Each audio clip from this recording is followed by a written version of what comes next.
Welcome to So-and-So, brought to you by Bernina, Made to Create. I'm Meg, and you're about to enjoy a casual conversation with a special member of the sewist community. A conversation about how they got started, what inspires them, what excites them, and their connection to this community. Our guest today is Julane Sullivan, the owner of All Dressed Up Costumes, where they create items for theatrical productions, themed weddings, period gowns and suits, mascots, special events, haunted houses, and television and film.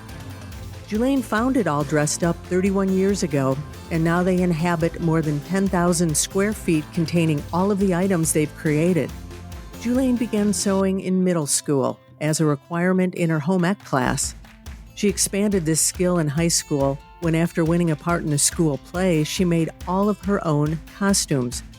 The word of her sewing talent spread, and soon others were asking her to make costumes for them as well. Eventually, this hobby became a career when she was creating costumes for entire productions. She went on to found All Dressed Up Costumes and has never looked back. She calls all of this a hobby that got out of control. Julane, welcome to So-and-So. Oh, thank you, Meg. And thank you for that lovely introduction. Oh, sure. There's so much we get to cover today, but I have to ask you, a hobby that got out of control. I love that. Why do you call it that? Because that's exactly what it was.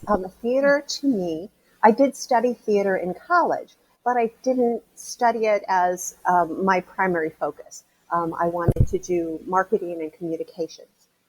So I continued to do theater, community theater projects. And most community theaters don't have a whole lot of revenue, so they can't afford to rent entire collections of costumes for production. So I would make my own, of course, and that also was a hobby. And over time, I began to collect so many costumes. I couldn't get my car in my garage because it was nothing but dresser drawers full of costumes and racks that we'd hung from the ceiling and costumes hanging from the ceiling. But it's true. People would say, well, why don't you make all the costumes for a show? And then word would get out that I was doing that, and some high schools would call me. I started doing all of the costumes for North Central College some 30 years ago. Actually, longer than that. I've been doing costumes at North Central College on and off for, probably 35 years. And you do teach classes there as well. Yes, I teach their stage makeup class, which is a fabulous, fun class because it's the special effects makeup. It's how to create old age, how to create characters, a little bit of the glamour. But so I teach that. So theater was always a hobby, and I always had a full-time job.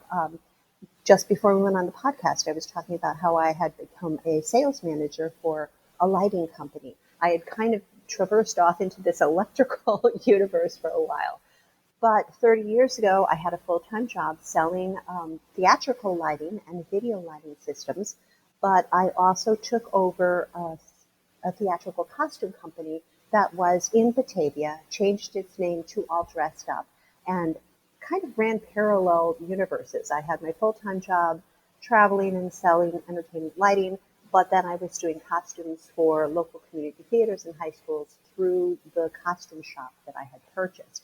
And at that point, it was about maybe 3,500 square feet, and now we're up to 10,000 square feet. So we've grown a lot in the last, however many years. And it was 12 years ago that I finally left working full-time in other industries and said, I'm focusing in on, well, actually, it's longer than that now. I guess it's about 15 years that I've been doing this full-time, just doing the costume work only. Now, let's focus on the task of costuming for an entire production. Which seems like an incredible task. So what serves as your inspiration? Would you take us through that process? Okay, so the inspiration can come from a lot of different sources, but when you're working to design and build costumes for an entire production, the story is the star. So the first thing that we have to do is read the play. That's the story. And we'll read it to get an understanding of what the story is about. When does it take place? What is the themes of the play that we're going to do? Then we'll read it again to really dive into who are the individual characters and what are their personalities, what direction we're going to go. And once we have a good understanding, we get together with the production team. So it's the director who really sets the tone and temperament of the show to begin with, that everyone else kind of bounces off of. The scenic designer will create a set that is of the appropriate time period and the appropriate theme. Part of that is choosing colors. Colors are so important. Colors will tell you if it's a comedy or if it's a tragedy, if it's a high-paced farce or if it's an operatic drama. So we work with a color palette and we work with textures. But once the set designer and the costume designer have all kind of worked together to say, this is the direction we're going, this is the color palette that we're going, then we all go off in our own individual directions to design the show. From there, we know what is the time period. So what is the silhouette of the costumes that we are going to be designing? Is it going to be a Regency period, Jane Austen kind of time period? Will it be an Elizabethan time period? French Restoration, all those silhouettes are very different, and we work on that. If it's a contemporary, is it 50s with the tight waist and the full skirts, or the pencil skirts that are tight? One of the things that I talk to my interns about, or people that I'm working with, even at the college, as I'm designing costumes, and I've got a costume crew there, is finding that color palette, and at any given point in time, I want to be able to take a snapshot of what's on that stage and have it look like a portrait, where all the colors and all the textures are working together. And we can use colors and textures also to define focus. So inspiration then can come from anywhere. Midsummer Night's Dream, I think, is a fabulous production that it has royals, it has common people, it has fairies, so fantasy. It has this broad stroke of all different types of characters that we can design for.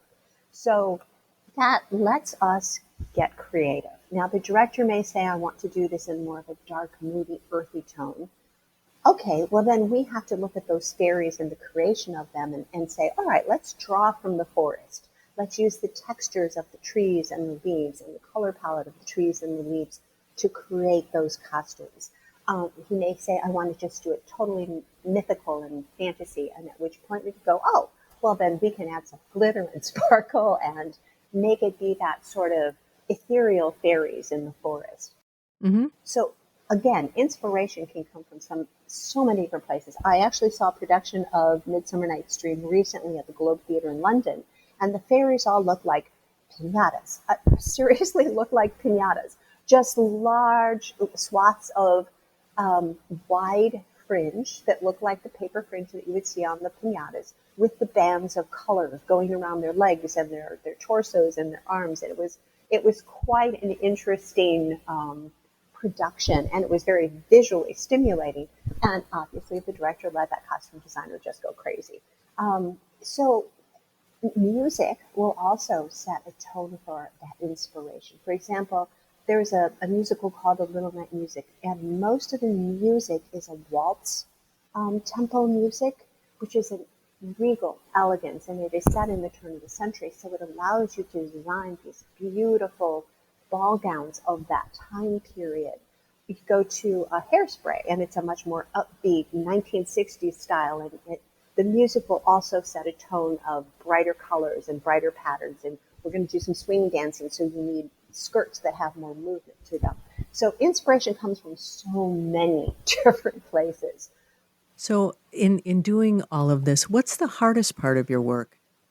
I think the hardest part of my work as a costume designer, and I think this is true in almost any industry, is communication. You have to know exactly what the director is wanting, so that communication back and forth, making sure you're understanding is imperative. Secondly, if I design something and I sketch it out and I just turn it over to a sewist to say, this is what I want it to look like, communicating that to that other technician, Mm-hmm. you have to make sure they understand exactly what you're looking for. And that comes partly in the design and the drawing, and partly in how you're communicating with them. Speaking of A Little Night Music, I once designed that show. There are 3 singers that, women, there's actually a group of 5 vocalists that sing together. They kind of act like a narrator that holds the production together. And I wanted them in these absolutely beautiful, deep royal blue ball gowns with gorgeous black sequiny trim, beaded trim on them. And I drew the pictures, and I took a flight out of town for one of the business trips to Omaha, which we were also talking about, and crossed my fingers that she would understand what was in those drawings. I came back and they were perfect. They were absolutely perfect. But one of the things that was important with that is I actually have worked with that seamstress before, so I knew exactly what her talent and capability and vision was. And in drawing the sketch, I made sure that as I drew the sketch, I drew where the seams were. And that's really critical. I've worked with designers who are really talented, and they come up with these brilliant sketches, and you look at them and go, all right, now how do I engineer that? Where do you want the seams to be? Where do you want the openings to be? You're not showing me that there's any darts or princess lines to accommodate a bust line. I need more information. So I think that is really the hardest part, is communicating what your expectations are or what is expected from you, from a director and the rest of the design team. Julane, you've started to talk about the process of how you put these costumes together, and I've heard you say that sewing for the stage is quite different from sewing a dress to wear every day. You call it building a costume, and I found this fascinating. Tell us more about the differences. Okay, so when we are building a costume for theater, we need to have strength in the seams and strength in the fabric, because the costumes will be worn every day, sometimes twice a day, sometimes quick changes on and off, and they might be worn a couple of times in any given production. So there's a lot of stress on the seams, the closures, the fabrics themselves, if they're a finer fabric. So what we do in theater, as opposed to if you build a dress, you cut out your pattern, you sew the seams together, you put in your zipper, it's lovely. We have to take an additional step. So each pattern piece that we cut out is also flat-lined with a muslin fabric. And then that is all serged together so that there is a strength to that specific piece of the pattern. And then that begins to be sewn together. So there's more layers to it. Although it may look like it's a beautiful silk dress on stage, it may have a flat lining in it. There are exceptions to that, of course, where you have a beautiful silk dress. It needs to float on stage. It's a 1920s or 30s piece. She's dancing in it. It needs to flutter. You can't flatline that. Oftentimes then, several of the same dress will have to be made so that the actress has a backup, or as she's wearing it, it can go to the cleaning process and she's got a backup to wear. But we have to build them for that strength of, a wardrobe person zipping it down and getting her out of it and getting her into the next one very quickly. Dance moves on stage can be very strenuous as well, which will put stress on those seams that we don't normally put stress on if we're just wearing a garment that we've made for ourselves. So that's why we call it building, because there's actually more that goes into it. Same thing with zippers. We typically will use a little bit heavier weight zipper so that it will last longer during the course of a 6-month or a 1.5 year production run.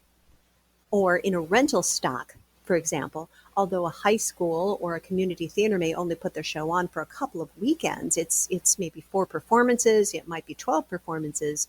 It comes back into the rental stock, it goes through the cleaning process, and it will be worn again. And we want it to last years so that we can get the return on the investment of the storage and the creation of that specific costume. I think you've given us a new appreciation for what you do. It's much more than we see from sitting in the audience. Mm-hmm. Now, in our introduction, I mentioned all the different things you've created items for: the theater, themed weddings, period gowns and suits, mascots, special events. I love the haunted houses, and of course, TV and film. Right. What are some of your favorite costumes you've created, and why? Oh my goodness. Over the years, there are so many that I have made. I think I personally like pretty things. So when you ask me what my favorites are, they are the gorgeous ball gowns. They are the beautiful, elaborate French Restoration dresses. Those are the things that I love to make. Um, Specifically, one that comes to mind, several years ago, I made a Regency ball gown for a woman who is a part of the Jane Austen Society.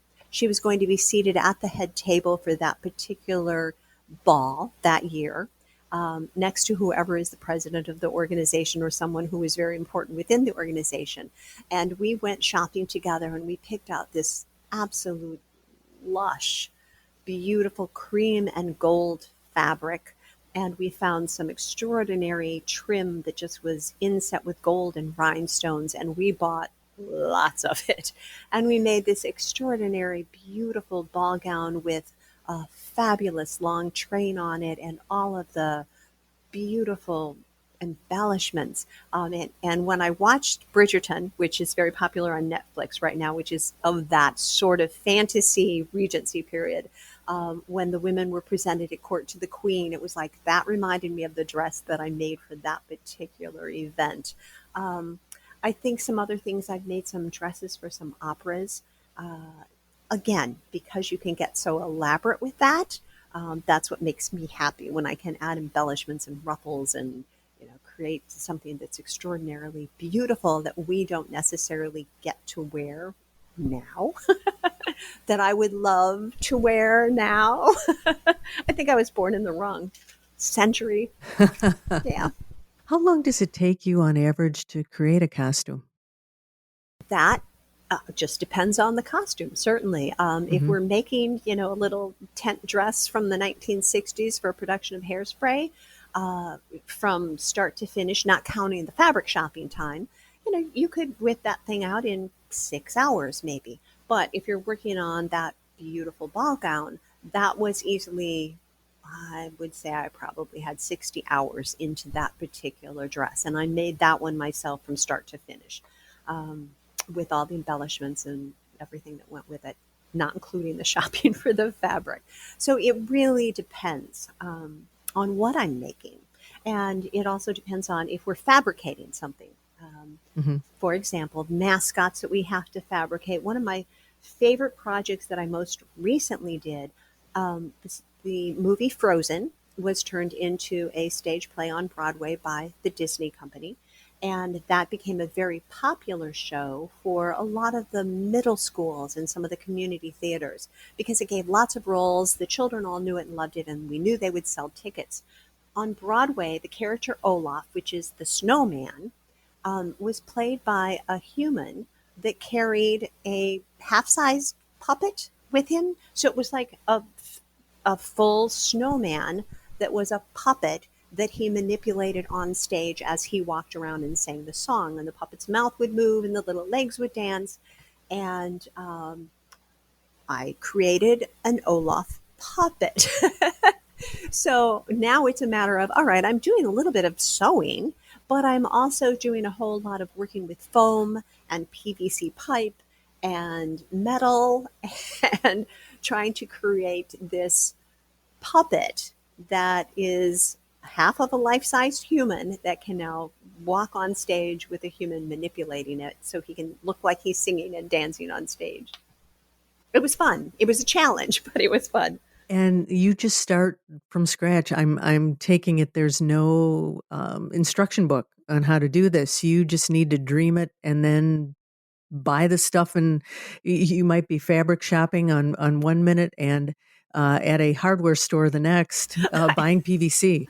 Yes, I spend a lot of time in hardware stores actually because there are a lot of crazy things that we make that we need bizarre things that we can find at the hardware store. So the Olaf puppet, obviously it was the PVC and the PVC pipe glue, foam, special glue that is used for foam, and then the materials that I sewed together.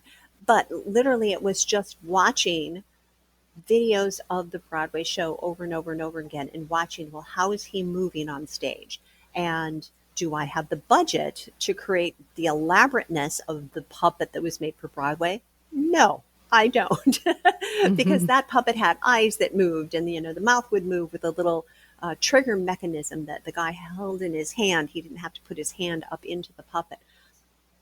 We don't have the wherewithal budget wise to create that because our customers are not going to be able to afford that puppet that Broadway can't afford to pay for. But so watching it, I went, all right, this is what I need to do to create this. And then I watched a YouTube on how just random, like the Muppet puppets are made and manipulated. And I went, all right, okay, I can now take what I've learned from watching those and now go back and recreate Olaf. And literally, you don't have a pattern for it. So you are shaping his head and his like little mouth section out of foam, and you're just cutting it like you're cutting darts, and you're gluing that together rather than sewing that together, and crafting an Olaf puppet. And he turned out adorable. We sewed his nose and stuffed it with fiberfill and then attached that onto his face. And we used giant googly eyes and made little eyelids over it. But it was quite a challenge, but I felt so accomplished when I got him done. I think you've given us a new appreciation for the hand-eye coordination of the individual actor who plays these parts, having to sing, walk, and move mouths and googly eyes and everything else. It is extraordinary. Those are actual trained puppeteers or actors who go and learn puppeteering in order to play those roles on Broadway. There is a fabulous show that was on Broadway or off Broadway. It was called Avenue Q, and it literally is puppets. And so there's adults dressed in costumes with hand puppets, and the puppets are singing. And every one of those talented actors had to learn how to be a puppeteer to craft that show on stage. Broadway gets very creative. Sometimes I go, oh, really? Like The Lion King. Absolutely a beautiful production, but you've got these extraordinary headpieces and costuming, and it takes costuming to an entire different level. It takes it out of, oh, I'm going to build or sew a costume to, oh, now I have to fabricate this giant lion's head that's up on top of an actor's head and a harness that suspends it on top of his head. It takes it into a prop aspect or almost a scenic design aspect that has to tie back into the costume design. Always a challenge. Always a challenge, yes.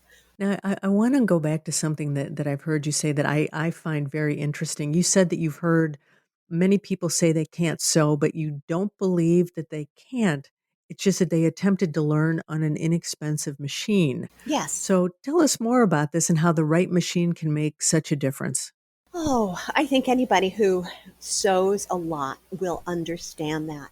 I have had young students that will come into the shop that want to do costuming or want to learn costuming, or even friends that go, oh my God, I don't know how you sew. You're so good at it. Well, you could be good at it as well. It's literally a matter of learning on the right sewing machine. I think that I was lucky in that I had a home ec class, and within that class, we had quality machines to begin with. But I have seen people that will either pick up a used machine, that's for sale at a garage sale or online, or they'll go and they'll buy the most inexpensive machine possible at their local fabric store. And what happens is the machines, you get what you pay for. And I don't want to put down any machine at all. If you can sew on one of those, great.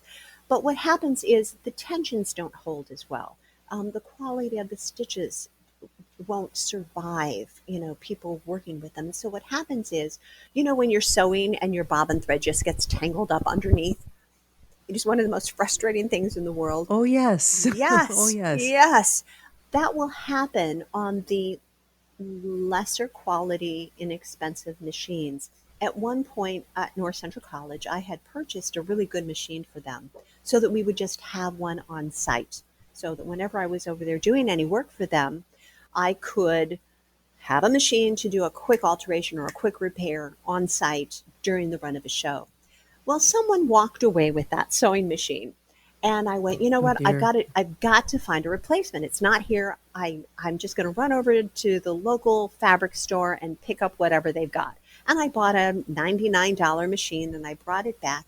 And within 15 minutes, I was yelling at my sewing machine. You know how we all do that. Oh, indeed. because because the tension would not hold, and it didn't matter what I did to correct the bobbin tension or correct the tension at the top of the machine, rethreading the machine, changing out the needles. It just was such a struggle. And I've seen that happen with other people. One a gal who worked for me years ago that also I had met at the college came in with a little machine that had a little handle on it, and she said, "Well, I got this for Christmas." And I went, "Have you tried it?" And she wanted to learn to sew. She is a wonderful seamstress right now. Sewist, I do love that word. But what I did is I took one of the better machines that we had in the shop, and we have so many of them, and I said, "This is my gift to you. Take this machine home with you and sew on it." And she came back the next day and she goes, "Oh my God, I can sew." Of course you can sew. It's not you, it's the equipment. And I liken that to carpenters. If carpenters have the right hammer and the right wrench and the right set of drills and the best drill possible, they get their job done, and they get it done efficiently and effectively. If they're trying to work with a lightweight hammer and a hand screwdriver, they're going to have problems. They're going to struggle with it. They may not be able to do the job correctly and certainly not efficiently. And that's the same thing with us. The equipment makes our jobs easier and makes us better at our jobs. So, yes. So, what I'm hearing you say is when you are buying a machine, invest in the best machine that you can afford. Exactly. And there are good quality machines out there that are not going to break the bank. I own two Berninas. I love my Berninas, by the way. And I don't know what the range of Berninas are anymore. But I invested in a good Bernina as soon as I could afford a good Bernina. Before that, my parents bought me a sewing machine when I was in high school. And it was my sophomore year, and I was making all the costumes for that production that I got cast in. That machine lasted me all the way through. I was in my mid 30s before I finally said, okay, it needs an overhaul. And I was sewing costumes at North Central College. And literally, this is 15 years later, and I'm picking out some of the dust that had come off the red velvet of the very first costume I had sewn on that machine. Oh, my. It was like, wow. But it was one of those old heavy duty metal machines that just was a better quality. So invest in what you can invest in. Spend as much as you can to get a good machine if you're serious about sewing, or at least borrow someone who has a good machine to know that this is something that you will enjoy, and then go invest the money in something good. Make that happen. In going along in recommendations here, in this time of quarantine, we have welcomed many, many people to our sewist community who are new to this, and some who have been sewing for a long time. And I'm sure they'd like to know a little bit more about the process and the tools and techniques you use to learn a little bit from all your years of experience. Are there some things you can share with us? Yeah, that's a wide open question, isn't it? We have hours for this, right? Well, certainly in terms of what we do and what I was explaining in building a costume, having a serger is pretty important, because taking those pattern pieces, flatlining them with muslin, the best way to do that is to actually serge all of the edges around that pattern piece before you sew it in. It accomplishes a couple of things. Certainly, it keeps the seams from fraying on the inside, which does help the costume last longer, but it also adds that strength to the costume. I think the other thing in terms of using that serger and how we build it, costumes are constantly being let out and taken back in. So a costume that we build, for example, for Hello Dolly, beautiful red dress that everybody expects for Dolly to wear as she cascades down the stairs at Harmonia Gardens. Actresses come in all different sizes. In our rental world, we have to be prepared to say, oh, this is a dress that would fit someone with a 36-inch bust and a 30-inch waist. Your actor is a bit larger than that. Fine, let's let that out. Sometimes we have to rebuild it in order to suit a different size. But so that's part of what we do as well. So we build the costume originally, and as we're taking it in and letting it out, we have to adjust the stitch length. So stitch length, when you're sewing a normal dress, you might put it on a 2. You want to make sure that it's secure. Initially, that's what we will do as we build a costume. But as we begin to take it in and let it out, so that we can readily take it in and out without putting too much stress on the fabric through the stitch marks, we will extend that to a 4. And that's for productions that are a 1 weekend or a 2 weekend run, where we can do that, but that allows us to pull it back out again and resize it to what it originally was. So sergers are important. Obviously, our sewing machines are important. Another machine that we have in the shop is an industrial hemmer. What the industrial hemmer does is it creates a chain stitch. So we have a machine that will do that. And the purpose of that is to be able to pull hems in and out quickly. That is specifically important for men's pants. Lots of men have the same waist, but men's legs are all a different length. And so we might want this suit on a gentleman whose legs are now 2 inches shorter than the guy who wore it last. And if we've used the industrial hemmer, we can very easily pull that hem out, put another one in quickly and efficiently without putting a lot of stress on the actual fabric, and keeping it as a blind hem as well. Blind hems are great, but they add more stitches than that chain stitch will. So that is an important tool that we have in our shop. Irons. Oh my goodness. Irons are critical to any sewist. And I think that's imperative no matter what sort of part of sewing, whether it's quilting or dressmaking or crafting or costuming, making sure that you are using that iron to press open your seams, to make sure that everything is perfectly open that way, so that when you're sewing, your seams match. That to me is one of the most critical pieces of equipment that I have in my personal sew shop here at the shop. Other things. Oh, well, of course, we have a whole craft section. So we have every type of adhesive imaginable, from, the Gorilla Glues and the hot glue guns and the foam glue that goes in the hot glue, to the tack foam for foam, to barge, which is used for shoemaking, but we also use it to glue different types of foams together. Grommet machines, grommet presses.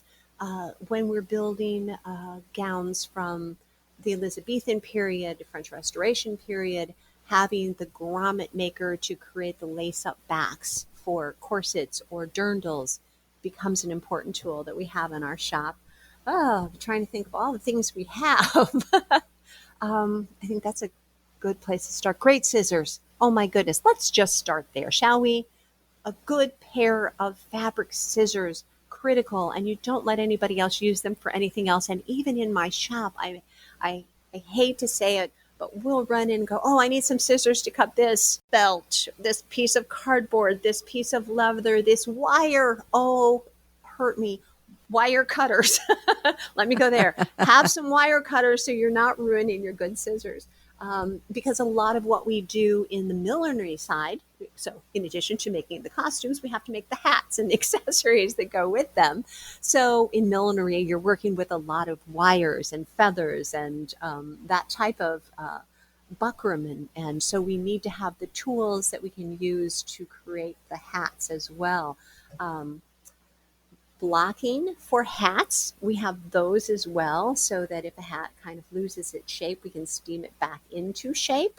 I wish we had more of those than we do for the various sizes and various shapes, but those are tools that we have. Just hat forms and head forms to hold projects as we're working. Dress forms.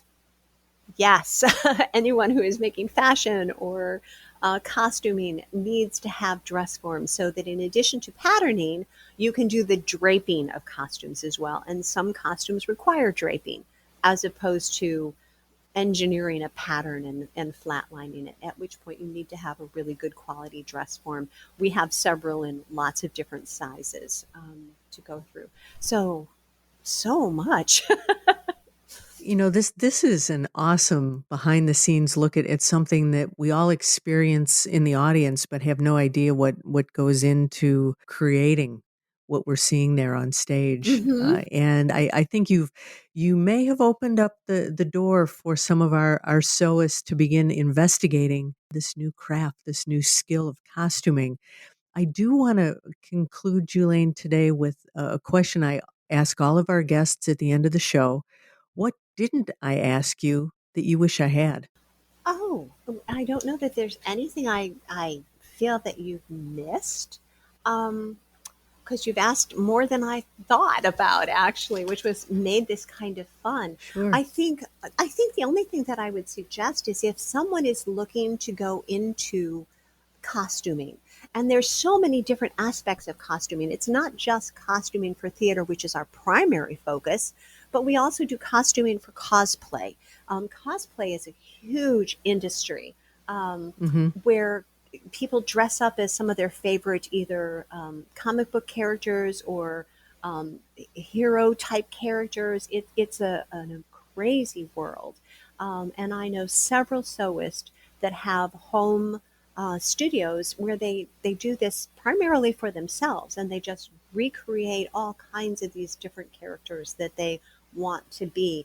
They recreate the video game characters like the Fortnite Hmm. characters or Minecraft characters, and they go to these conventions and they compete in the costume design, costume construction, creativity of how they've morphed a costume into something else or created it for themselves. So that's an entire another area that, in terms of costuming, it's a niche that we do a little bit of, but there are other people that just specialize in that, and I think what they do is absolutely extraordinary because in addition to sewing, they are also doing a lot of fabricating, and some of them are working with fiberglass and things that, okay, Hmm. goes a little bit farther outside of the area of sewing itself. But I think that that is an extraordinary, interesting universe, and we have been called upon to do that for people in the past. Um, Certainly, anyone can walk into the shop and say, "I would like to have this." As you mentioned, we've done some weddings. So if somebody wants to have a French Restoration wedding or a Victorian wedding or even a Halloween wedding, and they come in with an idea, we have created not just the bride's gowns, but the entire wedding party of attire from anything Elizabethan to French Restoration. And it becomes such a fun fantasy wedding. So we enjoy doing that area as well. And then building the mascots, that's more of the fabricating. We're building maybe a fur body, but we're actually building a head. And we do a little bit of maintenance on that. We are sponsors of the little hockey team that's here in Batavia. It's a I don't know what league. It's not like the Blackhawks or a certain league. I don't know enough about hockey, but it's a minor league. It's a minor league team, and they have this fabulous mascot. And we are constantly either doing minor repairs to him. We recently repaired his feet because that takes a lot of wear and tear. But we've created costumes for him as well, and so that takes a whole different world because the size and shape of the head and making him crowns and safari hats and various things for various themed activities that they have. So there's so many different areas within costuming. And a thought that I had the other day as we were talking, because I saw that there's quilting that is a part of this so and so. There is a show that is called Seven Brides for Seven Brothers, and within that production, the seven girls show up on this farm out in the middle of nowhere to be married to the seven brothers. And the girls, of course, want to be pretty. So they grab the quilts off the beds and they turn them into their party dresses. And I was actually thinking about that and how we have actually incorporated quilting into the costume world, where we have created the fabric ourselves by quilting it together. I would never in a million years take a quilt and cut it up and put it into a costume. Oh, Hmm. I would cry. I would absolutely cry if I ever saw anybody do that, because I know what it takes to make a quilt. That is a skill that is just extraordinary. But we will then sew the fabrics together in a quilting pattern and then create our fabric that we turn into the dress. So I was thinking, yeah, okay, we use a little bit of quilting talent there as well. We have also done, and this is some things that maybe sewists can do. We have created recreation costumes for museums. And we're actually working on some right now.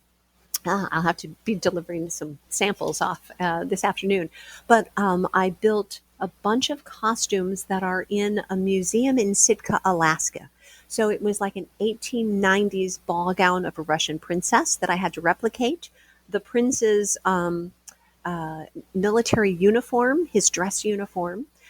We replicated a tinglet woven breed skirt. So there was a whole lot of things that we created that I have not gotten pictures of yet since it went up to the museum. And every once in a while I go and see if the museum is even open yet because it was a whole new display. So there's a lot of different elements. So it's not, oh, I've created a costume out of my brain and fantasy. It's here's a picture and you need to replicate it and make it exactly what this historical accuracy. And that was another fabulously fun project that I got to work on. There were 5 costumes that we sent up to the museum. There's so many facets to what you do, Julane. Yes. And I have to thank you. This has been a wonderful conversation. So much fun learning about all that you do. And I just want to thank you for sharing your story with us today. Oh my goodness. Thank you for having me. It was fun. Absolutely. Now, I'm sure many of our listeners would like to reach out to you for more conversation or to engage you on learning some more from you. What's the best way for them to do so? Of course. The name of the costume shop is All Dressed Up Costumes. It's in Batavia, Illinois. We do have a website, which is alldressedupcostumes.com. You can email us at info@alldressedupcostumes.com.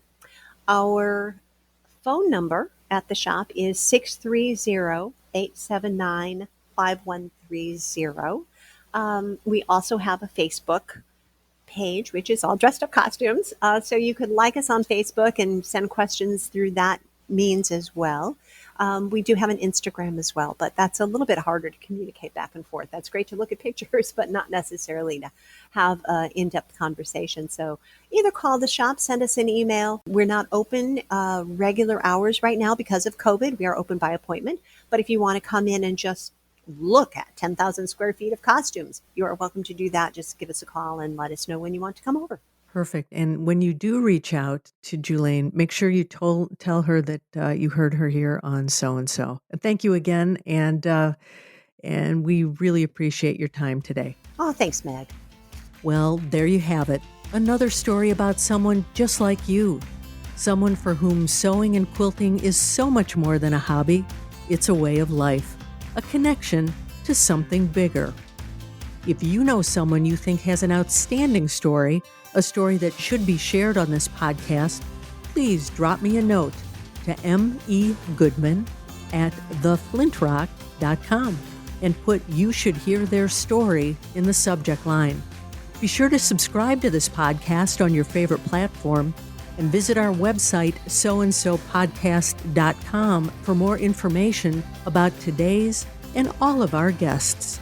That's SEWANDSO podcast.com. And finally, I want to thank Bernina for making this program possible. I'm Meg, and I look forward to you joining us next time on So-and-So.